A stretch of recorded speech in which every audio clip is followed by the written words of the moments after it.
கிறிஸ்துவுக்குள் அன்புக்குரிய சகோதர சகோதரிகளே, இந்த நாளிலும் தேவனுடைய கிருபையினால நாம் அனைவரும் இங்கு கூடி வந்து இந்த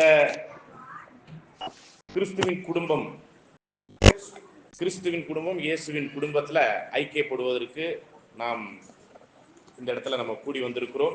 அந்த வகையில இந்த ஒரு வருட காலத்தினுடைய நிறைவு பகுதியில இந்த ஒரு நாளை கூட தேவன் நம்மளை அற்புதமாய் கூட்டி சேர்த்து ஒவ்வொரு கற்களாக, ஜீவனுள்ள கற்களாக நம்மளை கூட்டி சேர்த்து இந்த முதலாம் ஆண்டினுடைய நிறைவுல மேலுமாக நம்மளுடைய தேவபக்திக்கு ஏதுவாகவும் கிறிஸ்துவுக்குள்ளான ஜீவியத்துல தொடர்ந்து நம்ம இந்த ஒரு கூடுகை, இன்னும் சொல்ல போனா ஆசரிப்பு கூடாரம் அப்படிங்கிற பாலைவன யாத்திரையில இஸ்ரேல் ஜனங்கள் மத்தியில தேவன் வந்து வாசம் செய்வதற்கு ஏதுவான ஒரு கூடாரத்தை அமைத்தார்கள். அப்படிப்பட்ட அந்த கூடாரத்திற்குரிய ஆசரிப்பு கூடாரத்தினுடைய விஷயமாக தான் ஜனங்கள் எல்லாம் தேவனை தரிசிப்பதற்கும் தேவனுடைய காரியங்களினுடைய வாக்குத்தத்தங்களையும் ஆசீர்வாதங்களை பெற்றுக்கொள்வதற்கும் தேவனுக்கான எல்லா வகையான பலிகளை செலுத்துவதற்கும் அங்கே ஒரு ஆசரிப்பு கூடாரத்தை அவர்கள் அமைத்ததை நம்ம பார்க்கிறோம். சரிங்களா?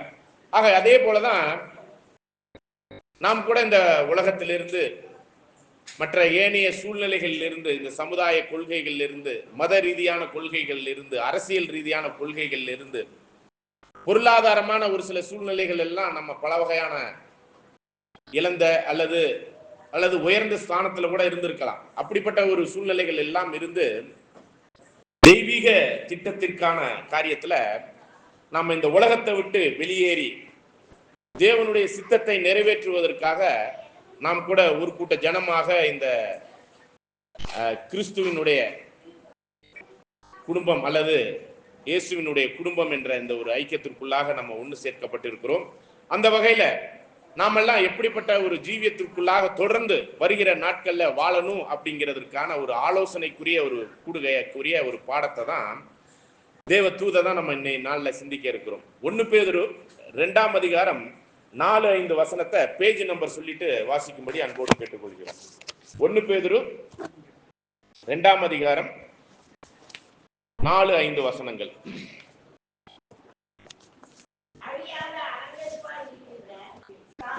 ஒன்னு பேதுரு பக்கம் 318, 1 பேதுரு அதிகாரம் 2 வசனம் 4 இருக்கு.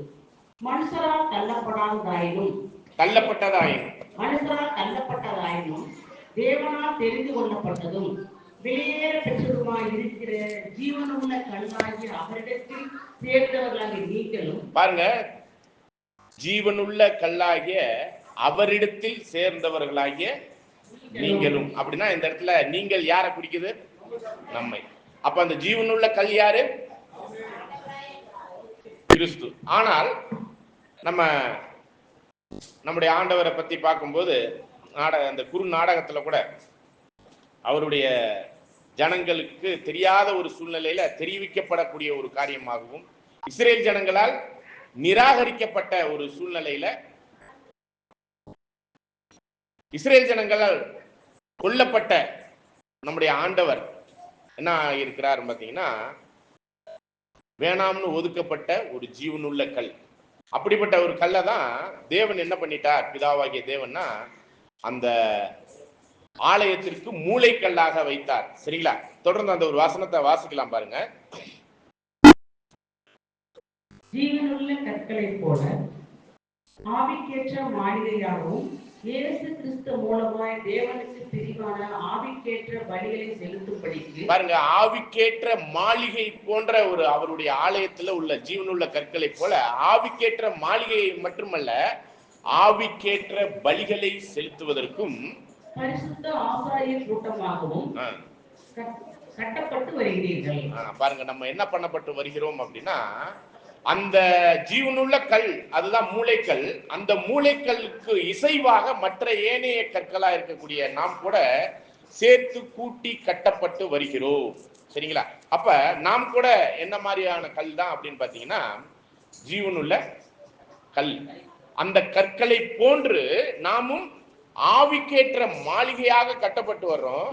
மேலுமாக நாம் ஒரு ஆசாரிய கூட்டம் அப்படின்னு சொல்லப்படுது. எதற்கான ஆசாரிய கூட்டம் அப்படின்னு பார்க்கும் பொழுது, ஆவிக்கேற்ற பலிகளை செலுத்துவதற்கான ஆசாரிய கூட்டம். சரிங்களா?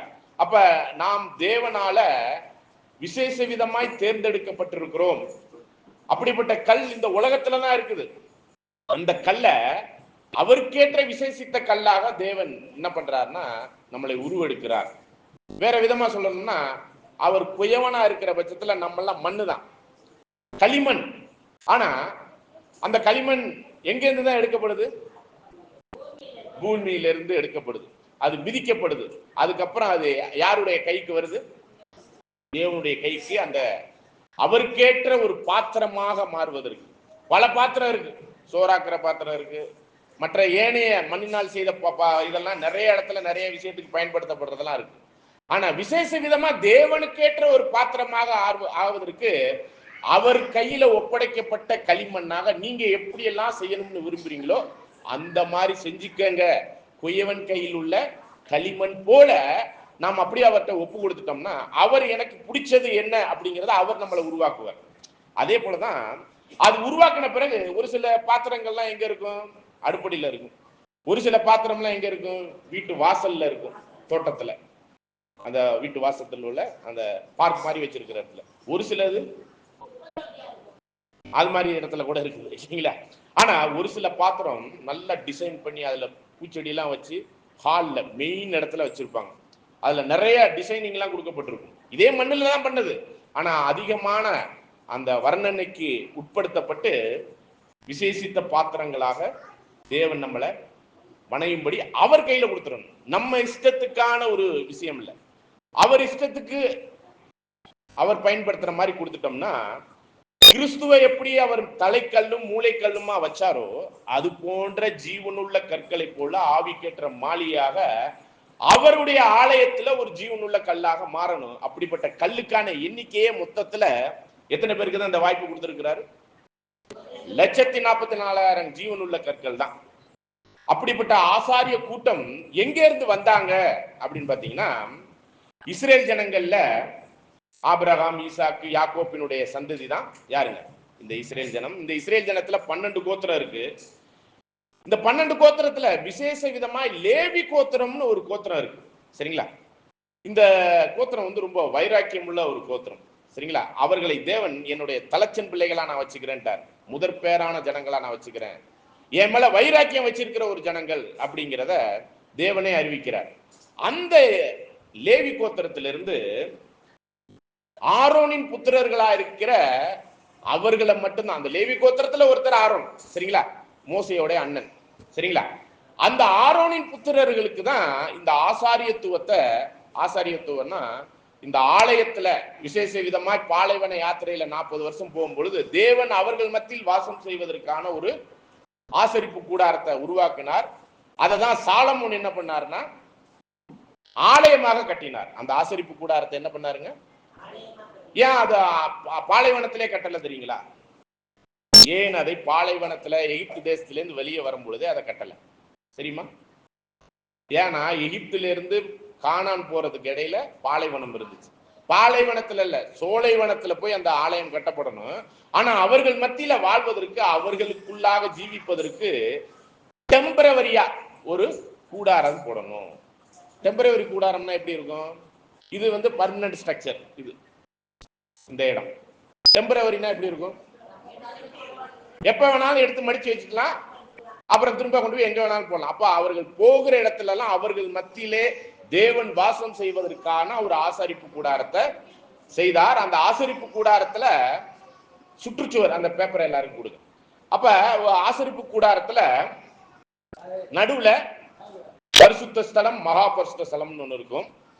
சரிங்களா? அதை சுற்றி ஒரு சுற்றுச்சுவர். சரிங்களா? வெள்ளை கலர்ல ஒரு சுற்றுச்சுவர் இருக்கும். ஒரே ஒரு என்ட்ரி தான், ஒரே ஒரு பாதை தான். சரிங்களா? அப்ப இந்த சுற்றுச்சுவருக்குள்ளாக உள்ள போகும் பொழுதுதான் இஸ்ரேல் ஜனங்கள் முழுவதும் அந்த ஆசரிப்பு கூடாரத்தை சுத்தி பாளையம் இறங்கி இருப்பாங்க.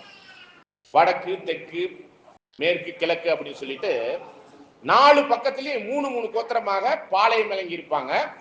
எப்பெல்லாம் இந்த மேகஸ்தம்பம் மூவ் ஆகுதோ, உடனே இவங்க அந்த ஆசரிப்பு கூடாரத்தை உடனே மாட்டு வண்டியில ஏத்திக்கிட்டு உடனே கிளம்பிடுவாங்க. அந்த மேகம் எங்க போதோ அது பின்னாடியே போவாங்க. எங்க போய் நிக்குதோ அங்கேயே நின்றுவாங்க. அங்கே போய் நடுவில் என்ன பண்ணிடுவாங்க, இந்த ஆசரிப்பு கூடாரத்தை வச்சிருவாங்க. அப்ப அந்த ஆசரிப்பு கூடாரத்துல யாரெல்லாம் போய் வேலை பார்க்கலாம்னா, இந்த லேவி கோத்திரத்துல உள்ளவங்க தான் போய் வேலை பார்க்கலாம். அதுலயும் பாத்தீங்கன்னா விசேஷ விதமாய் ஆரோனின் புத்திரர்கள் மட்டும்தான் எங்க போலான்னு பாத்தீங்கன்னா பரிசுத்த ஸ்தலம் வரை போக முடியும். எங்க வரையும் போக முடியும்? பரிசுத்த ஸ்தலம் வரை போக முடியும். இந்த பக்கத்துல பாத்தீங்கன்னா இதை பாத்துக்கங்க, இந்த பக்கம் பாருங்க, இங்க கொஞ்சம் பாருங்க. இதுதான் ஆசரிப்பு கூடாரம். அதை சுற்றி ஒரு வெள்ளை சுற்றுச்சுவர் இருக்கா, செவர் மாதிரி இருக்கா? ஓகே.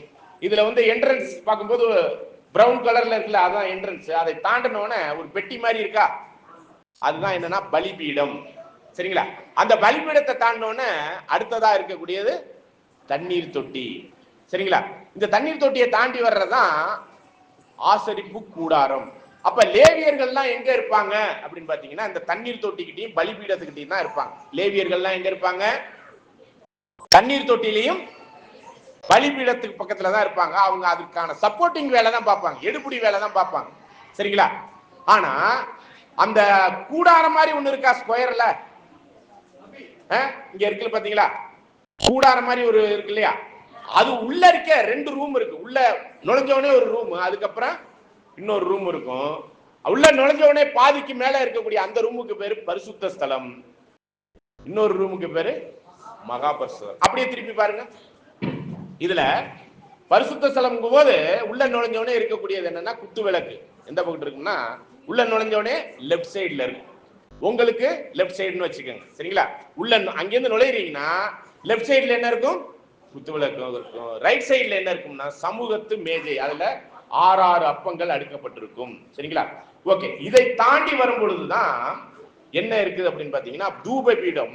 அதுக்கு அப்புறம் இடையில ஒரு பெரிய திரை, கடினமான திரை. அதற்குள்ளாக என்ன இருக்குதுன்னு பாத்தீங்கன்னா உடன்படிக்கை பெட்டி. சரிங்களா? இப்ப இந்த உடன்படிக்கை பெட்டிக்கும் போது 2 கேருபீன்கள் மத்தியில ஒரு வெள்ளை கலர்ல வெளிச்சமா கொடுக்குது இல்ல, அந்த இடத்துலதான் தேவன் வந்து என்ன பண்ணுவார்? வாசம் செய்வார். வருஷத்துக்கு ஒரு முறை தான் அங்க என்ன பண்ணுவாங்க? உள்ள போவாங்க. ஆசாரியர்கள் எல்லாம் அந்த பரிசுத்த ஸ்தலம் வரையும் அந்த பாதி வரையும் உள்ள இருக்க வரலாம். லேவியர்கள் எல்லாம் வெளியில தான் நிக்கலாம். ஆனா வருஷத்துக்கு ஒரு முறை மகா பரிசுத்த ஸ்தலத்துல உடன்படிக்கை பெட்டி வரையும் ஒருத்தர் மட்டும்தான் போக முடியும். அது ஆரோன் மட்டும்தான் உள்ள போவார். ஏன் போகலாம்னா அவர் பிரதான ஆசாரியர், தலைமை குரு அப்படின்னு திருவிவிலியத்துல இருக்கு. சரிங்களா? பிரதான ஆசாரியத்துவன். ஆனா இந்த இடத்துல நீங்க வசனம் படிச்சிருப்பீங்க, 1 பேதுரு 2ஆம் அதிகாரம் 5ஆம் வசனத்துல படிங்க, பேஜ் நம்பர் சொல்லிட்டு படிங்க. நாமெல்லாம் யாருன்னு பாத்தீங்கன்னா லேவியர்கள் இல்ல, பாளையம் மேலங்கி இருக்கிற இஸ்ரேல் ஜனங்கள் இருக்கிறாங்களா அவுட்டர்ல, அவங்க இல்ல. லேவியர்களும் இல்ல, பாளையம் சுற்றி இறங்கி இருக்கிற அந்த 12 கோத்திரத்தாரும் அல்ல. ஆனா நாம் யார் என்று சொல்லப்படுதுன்னா ஆசாரிய கூட்டம். படிங்க அந்த ஒரு வசனத்தை. 318ஆம் பக்கம், 1 பேதுரு அதிகாரம் 2 வசனம் 5. ஜீவனுள்ள கற்களைப் போல ஆவிக்கேற்ற மாளிகையாகவும் இயேசு கிறிஸ்து மூலமாய் தேவனுக்கு பிரியமான ஆவிக்கேற்ற பலிகளை செலுத்தும்படிக்கு பரிசுத்த ஆசாரிய கூட்டமாகவும் கட்டப்பட்டு வருகிறீர்கள். அங்க ஒருத்தர் நிக்கிற மாதிரி இருக்கா, அவர் தான் பிரதான ஆசாரியர். அவருக்கு பின்னாடி தான் நம்ம எல்லாம் ஆசாரியர்களா நிக்க முடியும். புரியுதுங்களா?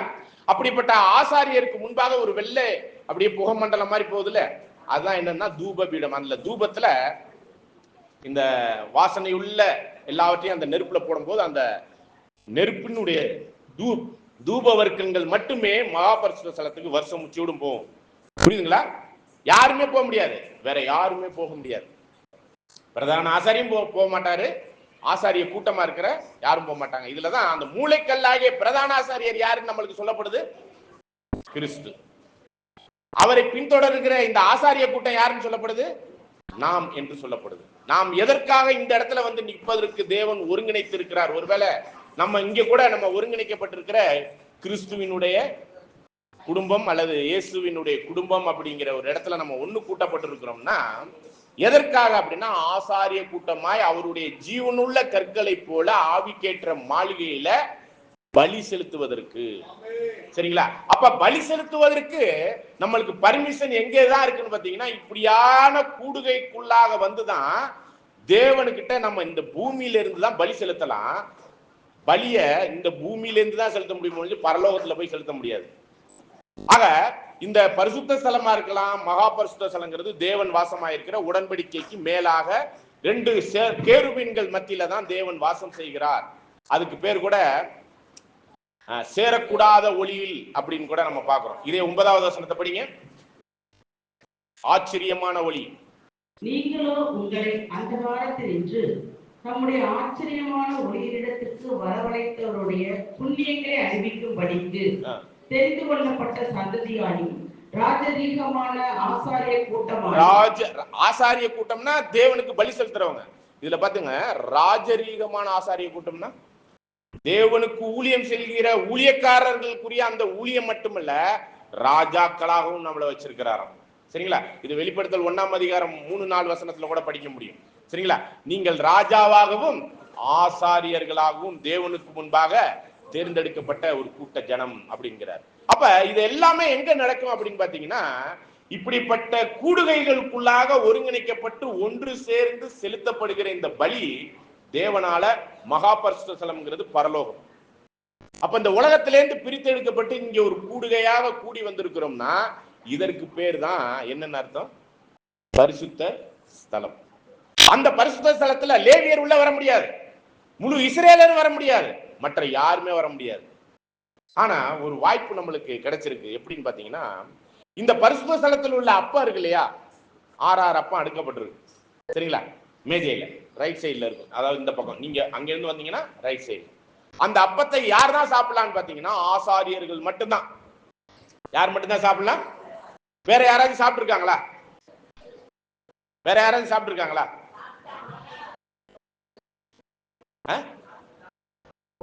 பாருங்க, தாவீதும் அவருடைய சேனையும் பசியோட வரும் பொழுது இந்த அப்பம் மட்டும்தாங்க இருக்கு, எல்லாம் முடிஞ்சு போச்சுன்றார் ஆசாரியர், பிரதான ஆசாரியர்.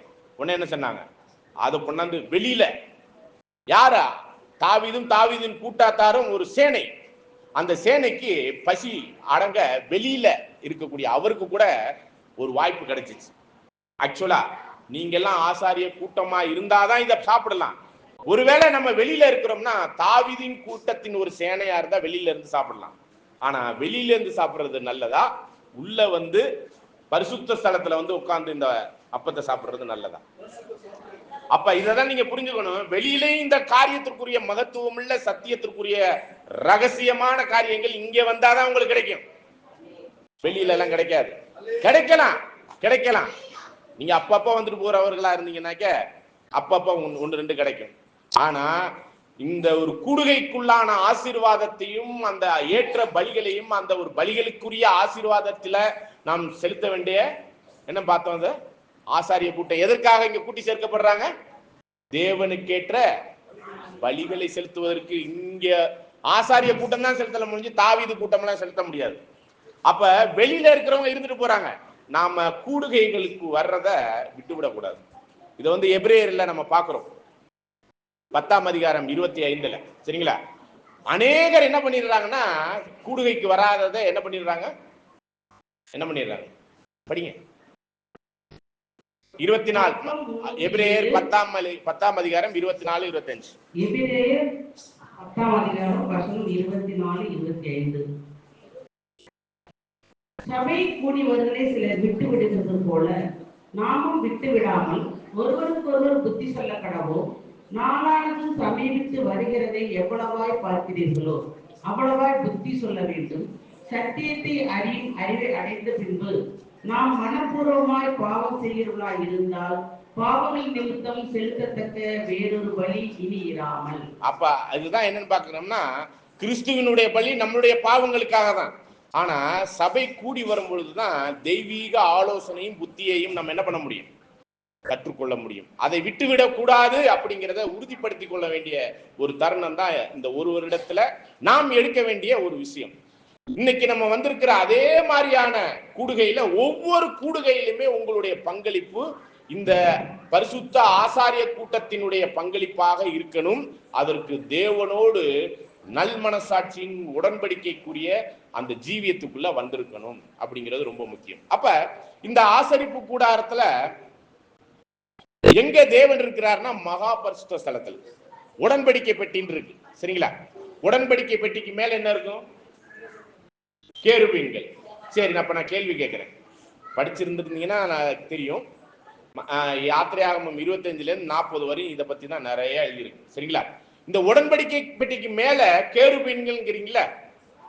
உடன்படிக்கை பெட்டி மேல உள்ள கேருபீனுக்கும் உடன்படிக்கை பெட்டிக்கும் நடுவுல ஒண்ணு இருக்கு. அது என்ன தெரியுங்களா? இந்த உடன்படிக்கை பெட்டியை மூடுற மூடி. எது இருக்கு?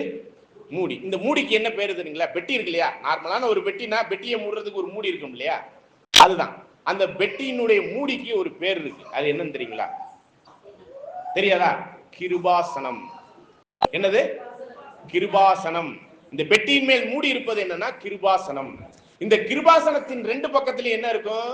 மூடியின் மேல கேருபீன்கள் இருக்கும். சரி, இந்த பெட்டிக்குள்ள என்னென்ன இருக்கும்? துளிர்த்த கோல், அப்பம். என்ன அப்பம்? மன்னா. ஒரு குடம் அப்பம், மன்னா. ஒரு குடம் மன்னா. அப்புறம் கற்பலகை.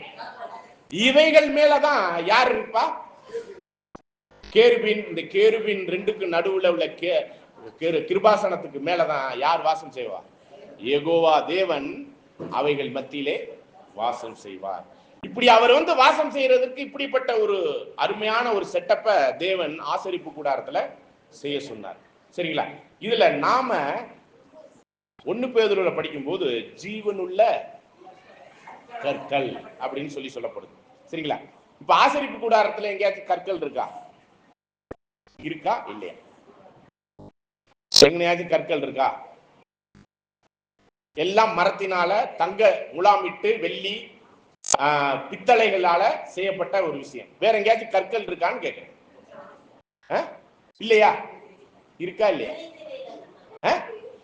திரை சீலைகள்லாம் அங்கங்கே ஒரு சில விசேஷித்த காரியங்களுக்குரிய ஒரு ஓவியங்கள்லாம் இருக்கும். ஈச்சமரம், மற்ற கேருபீன்கள், மற்ற மாதுளை பழம், இதெல்லாம் ஒரு அழகழகான வடிவம் கொடுத்திருப்பாங்க. நான் கேட்கறது கல் இருக்குமா? விசேஷித்த கற்கள் எது? என்ன கல் எல்லாம் இருக்குது சொல்ல முடியுமா? மாணிக்கம், அப்புறம் வைடூரியம், இதெல்லாம் பார்த்திருக்கிறீங்களா? கற்கள் எல்லாம் பார்த்திருக்கிறீங்களா? கடையில தான் பார்த்திருப்பீங்க. சரிங்களா? சரி, வைரம் யாராச்சும் அப்பப்ப யாராச்சும் பார்த்திருப்பீங்க. சரி. ஆனா ஆசாரியனுடைய மார்பகத்துல 12 வகையான கற்கள் இருக்கும்.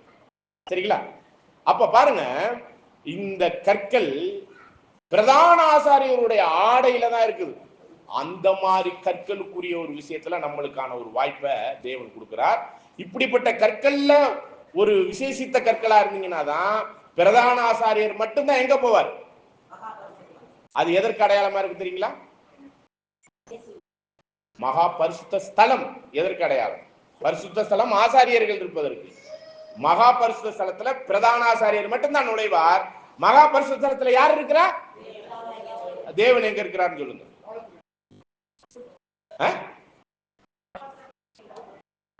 பிதாவாகிய தேவன், யாவே தேவன் எங்க இருக்கிறார்? எங்கே வாசமாயிருக்கிறார்? பரலோகத்தில் இருக்கிறார். அதற்கு அடையாளம் தான் இந்த மகா பரிசுத்த ஸ்தலம். அப்ப நம்முடைய பிரதான ஆசாரியராகிய கிறிஸ்து பரலோகத்துக்கு போயிருக்கிறார். திரும்பி 2ஆம் வருகையில நம்மளை ஆசீர்வதிக்க இருக்கிறார். வந்தவனே அவரை உள்ளக்கே யார் தான் பார்க்க முடியும்னா இந்த ஆசாரியர்கள் மட்டும்தான். வெளியில உள்ளவங்களுக்கு எல்லாம் தெரியாது. புரியுதுங்களா? அதுக்கப்புறம் தான் வெளியே வந்தாருன்னா தான் ஆண்டவர் 2ஆம் வருகையில வர்றாரா, வந்துருவாரா, வரமாட்டாரா முதல்ல யாருக்கு தான் தெரியும்? இது வருகிற காலங்கள்ல 2ஆம் வருகையினுடைய ரகசியங்கள் எல்லாம் நம்ம பார்க்க போறோம். அப்ப இந்த 2ஆம் வருகையினுடைய காரியத்துல பிரதான ஆசாரியர் அப்ப பரலோகத்துக்கு போயிருக்கிறவர் யாருங்க? நமது சார்பா. அப்ப யார் சார்பா போயிருக்காருன்னா அந்த பரிசுத்த ஸ்தலத்துல நின்றுகிட்டு இருக்கிற இந்த ஆசாரியர்கள் சார்பா தான் போயிருக்கிறார். போயிட்டு திரும்பி வந்தாருன்னா நமக்கு மட்டும்தான் வெளிப்படுவார். அதனாலதான் அவர் வர்றது எதுவா இருக்குது? அப்ப திருடன் வர்றவரா இருக்கிறார்னா, வருகிற மாதிரி இருக்குன்னா, வர வேண்டியவர்களுக்கும் வந்து எதிர்பார்த்துக்கிட்டு இருக்கிறவங்களுக்கு தெரிஞ்சிடும் யார் வந்திருக்கிறது. சரிங்களா?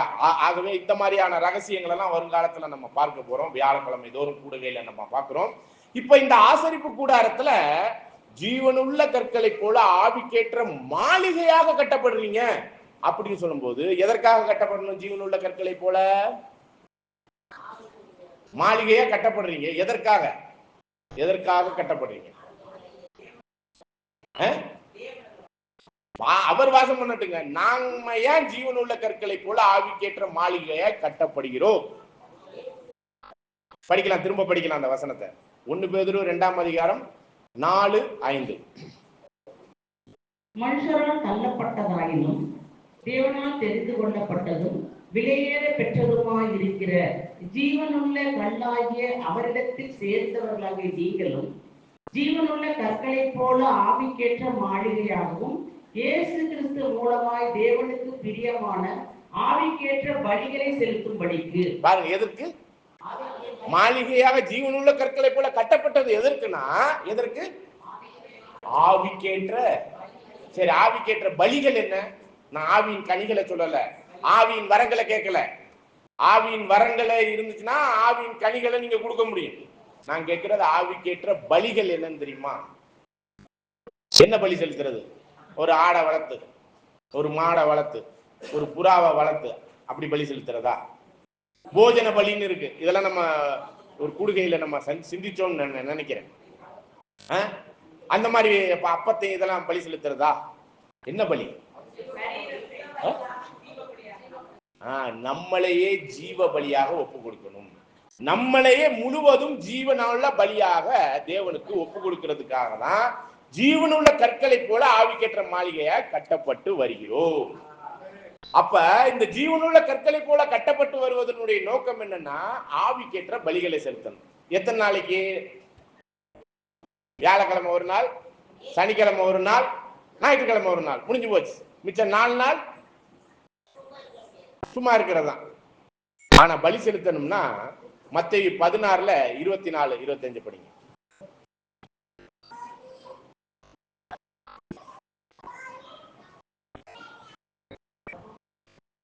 எப்படி பலி செலுத்தணும்? தினமும் அன்றாட பலியாக செலுத்த வேண்டும்.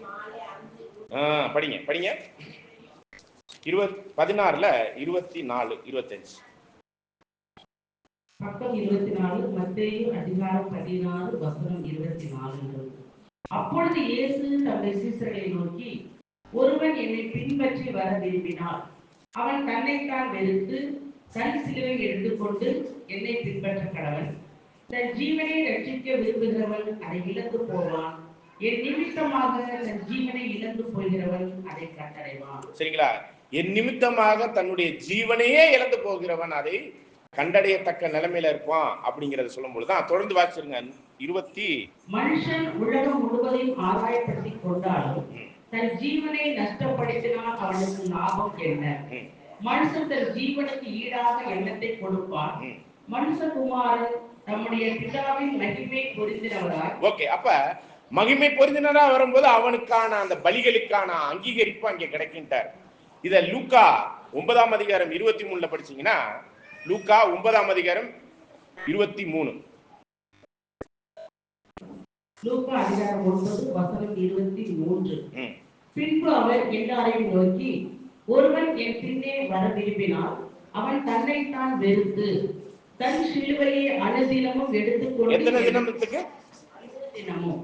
வாரத்துக்கு 3 வாட்டிலாம் இல்ல, டெய்லி அனுதினமும் சிலுவை. அப்பனா இந்த கழுத்துல எடுத்து சிலுவையை தொங்க போட்டுட்டு போறதா?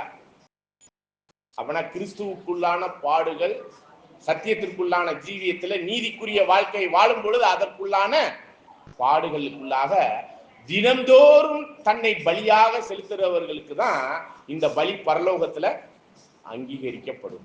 அப்ப அதற்கான ஜீவனுள்ள கற்களை போல் ஆவிக்கேற்ற மாளிகையாக கட்டப்பட்டு வருவது எதுக்குன்னா, ரோமர் 12:1 படி என்ன பண்ணணும்?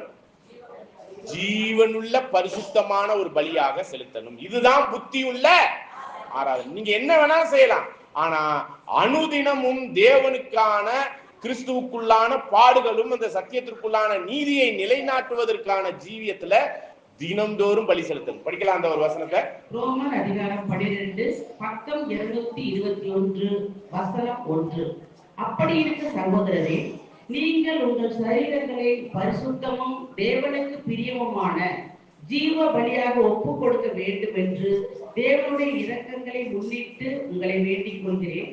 இதுவே நீங்கள் செய்யத்தக்க புத்தியுள்ள ஆராதனை. நம்மளுக்கு உண்மையான ஞானத்திலும் தெய்வீக ஆலோசனையிலும் சத்தியத்திலும் தெளிவு இருந்துச்சுன்னா எதுதான் தேவனுக்கேற்ற புத்தி உள்ள ஆராதனைனா நம்முடைய மாமிச சரீரத்தை ஜீவன் உள்ளதாகவும் பரிசுத்தம் உள்ளதாகவும் பலி செலுத்தணும். அதற்காக இப்ப நம்ம என்ன பண்ணணும்னா அடுத்த வசனத்தை படிங்க. நீங்கள் இந்த பிரபஞ்சத்துக்கு ஒத்த வேஷம் தெரியாமல் தேவனுடைய நன்மையும் பிரியமும் பரிபூர்ணமான சித்தம் என்னதென்று பகுத்தறியத்தக்கதாக உங்கள் மனம் புதிதாகிறதுனாலே மறுரூபம். நம்ம சிந்தை அளவிலே பரலோகத்திற்குரிய வாக்குத்தத்தங்களுக்கும் ஆசீர்வாதத்துக்கும் நம்மளை பலி செலுத்தத்தக்கவர்களாய் மனமாற்றத்துக்குள்ளாக போகணும். அதுதான் மறுரூபமாகணும்.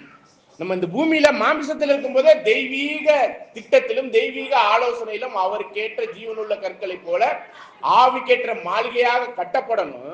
கட்டப்பட்ட மாத்திரத்துல அவருக்கேற்ற பலிகளையும் ரோமர் 12:1 படி செலுத்தணும். சரி, இப்ப இந்த ஜீவனுள்ள கற்கள் எல்லாம் எங்க தயாராகுது? பூமியிலையா, பூமியில கீழையா, பரலோகத்திலையா? ஜீவனுள்ள கற்கள் யாரு? நாம. எங்க ரெடி ஆகுதுன்னு கேக்குறேன். பரலோகத்துக்கு எங்க ரெடி ஆகுது? இந்த பூமியில தான் ரெடி ஆகுது. சாலமோன் ஆலயம் கட்டினார் தெரியுங்களா? எங்க கட்டினார்? மலை மேல கட்டினார், மோரியா மலை.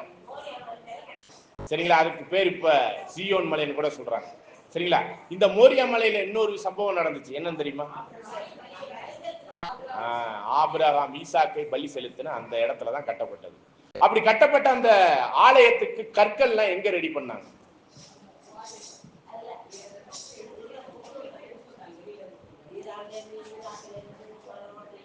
அநேக இடத்துல இருந்து கொண்டாந்தாங்க. அந்த அங்க மோரியா மலையில பேச எடுத்து செஞ்சாங்களான்னு நான் கேட்கிறேன். அநேக கற்கள் மோரியா மலையில தான் எடுத்திருக்கணும். அப்படித்தானே? படிக்கலாம். 1 ராஜாக்கள் 6ஆம் அதிகாரம் 7வது வசனம். 1 ராஜாக்கள் 6ஆம் அதிகாரம் 7வது வசனம். ஒரு 5 நிமிஷம் தான், சீக்கிரமா எடுங்க. பேஜ் நம்பர் சொல்லுங்க. பக்கம் 430, 1 ராஜாக்கள் அதிகாரம் 6 வசனம் 7. ஆலயம் கட்டப்படுகையில் அது பழி தீர்ந்து கொண்டு வரப்பட்ட கற்களாலே கட்டப்பட்டது. ஆகையால் அது கட்டப்படுகிற போது சுத்திகள், வாட்சிகள் முதலான எந்த இரும்பு ஆயுதங்களின் சத்தமும் அதிலே கேட்கப்படவில்லை. நடு அறைகளில் அந்த கற்கள் எங்க ரெடி ஆனிச்சு போட்டிருக்க? ஆங்கிலத்துல பாத்தீங்கன்னா finished at quarry. குவாரினா கல்லு வெட்டி எடுப்பாங்களா? வேற எங்கேயோ மலைகள் மத்தியில வெட்டி எடுத்த கல்ல அந்த குவாரியில இருந்து வெட்டி எடுப்பாங்க. அப்படி வெட்டி எடுத்த கல்ல உடனே கொண்டாந்து ஆலயம் கட்டிட முடியும்னா முடியாது. அந்த குவாரியின் அடிவாரத்திலே ஃபர்ஸ்ட் உடைக்கும் பொழுது எப்படி இருக்கும்? அந்த கல்லு ஒரு தாறுமாறா உடைஞ்சு போயிருக்கும், உடஞ்சிருக்கும். அதை என்ன பண்ணிருப்பாங்க? சுத்தியல், வாட்ச வச்சு செதுக்கி இருப்பாங்க. நல்லா கவனிங்க. செதுக்கி இந்த கல்லுக்கு அப்புறம் இந்த கல் வரணும்னு அங்கேயே குவாரியின், அதாவது மலை அடிவாரம் இருக்கு இல்லையா? நான் சொல்றது மோரியா மலை இல்ல, வேற எங்கேயோ மலைகள் மத்தியில அந்த குவாரியில உடைச்ச அந்த கல்ல, அந்த குவாரியினுடைய அந்த உடைச்ச அந்த அடிவாரத்திலேயே அந்த கல்ல சுத்தியல் மற்றும் வாட்சினால செதுக்கி பாலிஷ் பண்ணி ஒவ்வொரு கல்லா என்ன பண்ணிருப்பாங்க? அங்கேயே வச்சுட்டாங்க. எங்கேயே வச்சுட்டாங்க? மலை அடிவாரத்திலே. மோரியா மலையில எந்த கல்லும் செதுக்கப்படல. மோரியா மலையில எந்த வாட்சும் எந்த சுத்தியலும் பயன்படுத்தல. அப்பனா அங்கே எந்த கல்லுமே என்ன பண்ணல, ரெடி பண்ணல. எல்லா கல்லும் மற்ற மலை. அப்ப மற்ற மலைனா இந்த உலக ராஜ்யத்துல வாழ்ந்து கொண்டிருக்கிற நம்ம புறஜாதிகளாகிய நம்மளதான் இந்த உலகத்திலிருந்து பிரிச்சு எடுத்து அந்த உலகத்திலே, இந்த உலகத்திலே நம்மளை என்ன பண்ணிக்கிட்டு இருக்காரு? செதுக்கிறாரு. சுத்தியலை வச்சு பக்கத்துல இருக்கிற மலைகள்னு சொல்லப்படுது. சரிங்களா? அப்ப பக்கத்துல இருக்கிற மலைன்னா சியோன் மலை தேவனுடைய ராஜ்யம், பரலோகம். பரலோகத்துல போய் எந்த கல்லும் செதுக்கப்படாது. இந்த பூமிக்குரிய ராஜ்யத்துல, இந்த உலக ராஜ்யத்துல உள்ள கல்லை தேவன் அந்த குவாரியிலிருந்து, இந்த உலகத்திலிருந்து இருக்கக்கூடிய கல்லை தான் தேவன் என்ன பண்றாரு? செதுக்கி எடுக்கிறார். இப்ப கல்லை உடைச்சாக்க அந்த மலையிலேருந்து உடைச்சாக்க வலிக்குமா இனிக்குமா? நீங்க கல்லா இருந்தா வலிக்கும்ல. அப்ப அந்த கல்லை அந்த மலையிலேருந்து பேத்து எடுக்க ஆரம்பிச்சதுல இருந்து ஜீவனுள்ள கற்களா அங்கே மோரியா மலைக்கு கொண்டு போய் சேர்க்கணும்னா, பரலோகம் கொண்டு போய் சேர்க்கணும்னா, இதே பூமியில இந்த உலகத்தை விட்டு பிரிந்து தன்னைத்தான் வெறுத்து சிலுவையை சுமந்து கொண்டு பாடுகளோட தான் எங்க போகணும். இப்ப அப்ப அந்த கல் பேத்தெடுக்கப்பட்டுருச்சுன்னா அங்கேயே வழி. அதுக்கப்புறம் சுத்தியல், வாச்சு, சம்பட்டி இதெல்லாம் போட்டு உடைச்சு என்ன பண்ணிருப்பாங்க? செதுக்கி ஒரு பர்ஃபெக்டான ஒரு கல்லா ஒவ்வொரு கல்லா உருவாக்கி இருப்பாங்க. மொத்தம் தேவை 1,44,000 கல். மூளைக்கல் ஆல்ரெடி போயிடுச்சு பரலோகம். இப்ப பூமியில இந்த 1,44,000 கல்ல அப்படியே பேத்த வாக்கில கொண்டு போயிருவாங்களா? அப்ப இந்த ஒரு உலகத்தினுடைய ஓட்டத்துல, பரலோகத்தை நோக்கிய ஒரு ஓட்டத்துல நம்மளுக்கு என்ன விழுவும்? இப்ப சம்பட்டி அடி விழுவும், சுத்தியலால அடி விழுவும். சம்பட்டி எதற்கு அடையாளமாக வேதவசனம் சொல்லுது தெரியுங்களா? வார்த்தை. அந்த வார்த்தைகளால் நாம் செதுக்கப்படுவோம். அந்த வார்த்தைக்குள்ளாக நம்ம ஒப்பு கொடுத்து நீதியை நாம் கடைபிடிக்கும் போது நம்மளுக்கு என்ன வரும்? பாடுகள் வரும். அப்ப செதுக்கப்பட்டு ஒரு கல்லா உருவாயிரும். அப்ப பாடுகளோடு தான் தேவனுடைய ராஜ்யத்துக்குள்ள நம்ம என்ன பண்ண முடியும்? பிரவேசிக்க முடியுங்கிறதா வசனம். சரிங்களா? அப்ப அப்படி பிரவேசிக்கும் போது ஒரு கல்லுக்கு பக்கத்து கல்லுக்கு கரெக்டா செதுக்கலன்னா ஜாயின் பண்ண முடியுமா?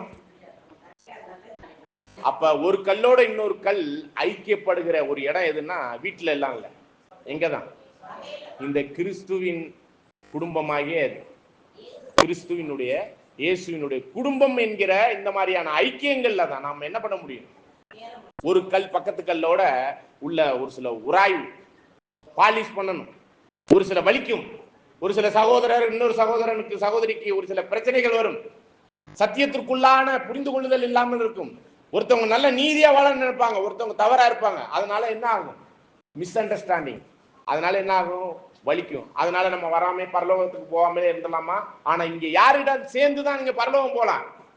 பக்கத்துல உள்ள கல்லோட பாலிஷ் ஆகணும். பாலிஷ் ஆகிறதுக்கு இப்ப என்ன பண்ணணும்?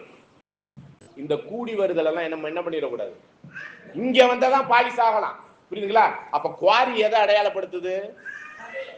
இந்த பூமியில இருக்கிற சபையை தான். அப்ப இங்க ரெடி ஆனாதான் ஓகே, இந்த கல்லுக்கு பக்கத்துல இந்த கல்லை வைக்கலாம், இந்த கல்லுக்கு பக்கத்துல இந்த கல்லை வைக்கலாங்கிறத பாலிஷ் பண்ண பிறகுதான் ரெடி ஆகும். பாலிஷ் பண்றதுக்கு முன்னாடியே ரெடி ஆகி பரலோகம் போயிருமா? அப்ப எல்லாம் பர்ஃபெக்டான ஜீவனுள்ள கற்களை போல ஆவிக்கேற்ற மாளிகையாக கட்டப்பட்டு பலி செலுத்துறதுதான் நம்ம பாலிஷ் பண்ணப்படுவது. அப்ப ஒவ்வொரு கல்லுக்கும் பக்கத்து கல்லுல ஜாயின் பண்றதுக்கு ஏதுவான மெருகேற்றப்பட வேண்டும். அதற்கான ஜாயிண்டிங் பண்றதுக்கான அன்பின் ஐக்கியம் வேணும். இதை நம்ம எபேசியர் 4ஆம் அதிகாரத்துல கூட நம்ம படிக்கிறோம். சரிங்களா? படிக்கலாம் பாருங்க. 4ஆம் அதிகாரம் 14வது வசனம்.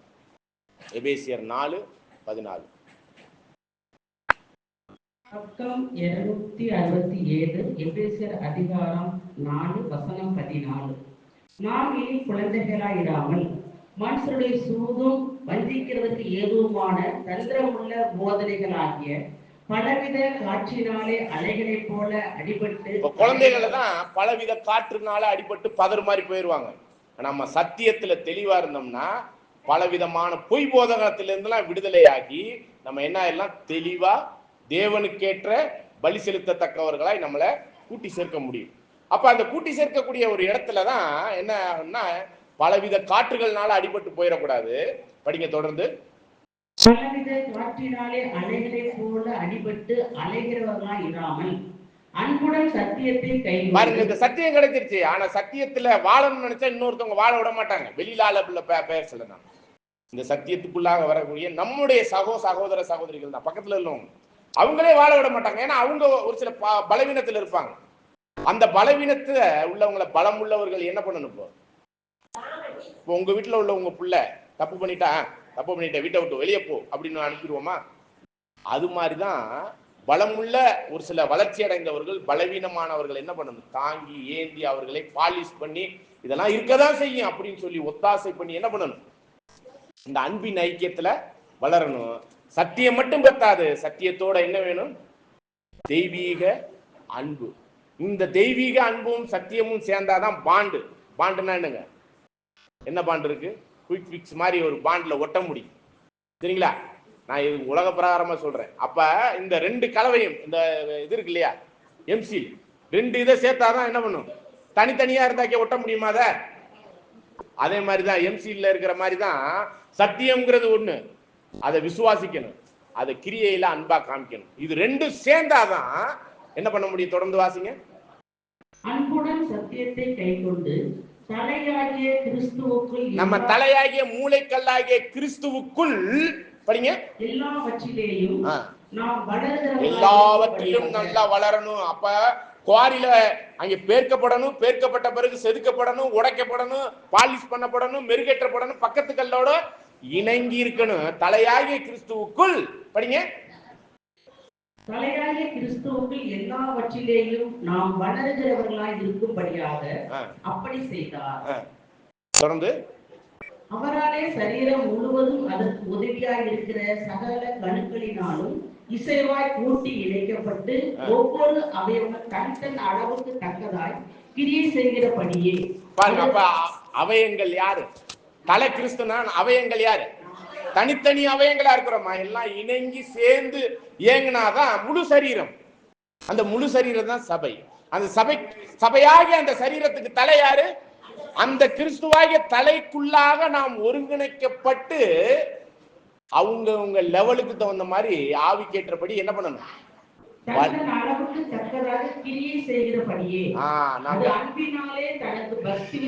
அன்பினாலே பக்தி விருத்தி. அந்த பக்தி விருத்தி சத்தியத்துல. ஆனா அந்த அன்பு எதற்குள்ளாக வரக்கூடியதா இருக்குது? சத்தியத்துக்குள்ளான உள்ள அன்பு. உலக அன்பை பத்தி பேசல.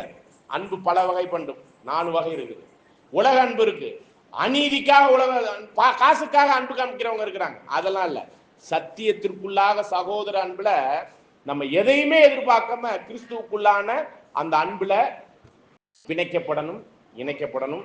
இப்படி இணைக்கப்பட்டு தலையாகிய கிறிஸ்துவுக்குள் வளர்ந்தோம்னாதான் இந்த பூமியில சமாதானத்தையும் ஒற்றுமையையும் ஆவியில ஒருமைப்பாட்டையும் நீங்க காத்துக்கொள்ளனா பரலோகத்துல போய் அங்க ஒன்னா இருக்க முடியுமா? அதனாலதான் குவாரியிலே இந்த கல்லெல்லாம் என்ன ஆகுதுங்க? செதுக்கப்பட்டு ரெடியாகி அங்கேயே ஆலயத்துக்குரிய எல்லாத்தையும் டெஸ்ட் பண்ணி பார்ப்பாங்க. இந்த கல்லுக்கு அப்புறம் இந்த கல்லை வைக்கணும், இந்த கல்லுக்கு அப்புறம் இந்த கல்லை வைக்கணும். கொத்தனார் யாரு? கிறிஸ்து தான். கட்டுகிறவர் யாரு? ஆலயத்தை கட்டுறவர் யாருங்க? நம்முடைய ஆண்டவராய் கிறிஸ்து தான்.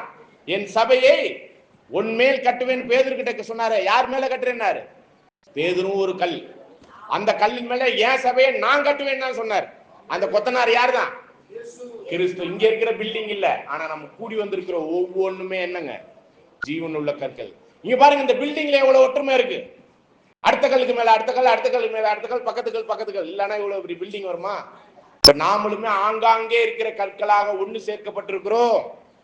நம்மளுக்குள்ள அன்பின் ஐக்கியத்துல சத்தியத்துக்குள்ள ஒருமைப்பாடும், அன்பின் ஐக்கியத்துல பக்தி விருத்திக்குள்ளாக வளர்ச்சியில கிறிஸ்து என்னும் தலையை மட்டும் பிடிச்சிட்டு நாம் வளரணும்.